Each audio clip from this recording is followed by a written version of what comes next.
It ties in nicely. We're going to talk about scaling today. But before we do that, what's our housing provider tip of the week?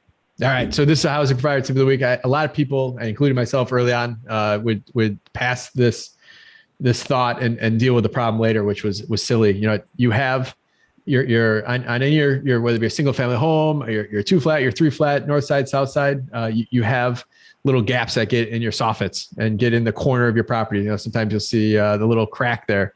These animals get into your roofs, or your little gap between you. If you got a flat roof between your second floor ceiling and the actual roof, or your pitched attics, and they are tougher to get rid of than the actual tenants here in Cook County. So what I'm saying is make sure that your house is sealed up. You know, if you see the smallest crack, you might think, nothing can fit in there.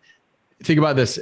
Mice can get into something that is the size of a nickel. They can manipulate their body to get into something the size of a nickel. Same with around your outlets inside the house, but that's a different tip.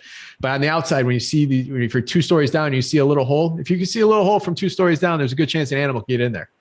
And you get into these scenarios where you have to hire a professional to get rid of it. It's not your handyman that's going to go crawl up there and be able to bait out the family of raccoons. Now, you might have a handyman that can do that, but usually you're going to have to invest into some sort of wildlife pest control at that point. So make sure that and then on top of it, you got to deal with the resident that's freaking out.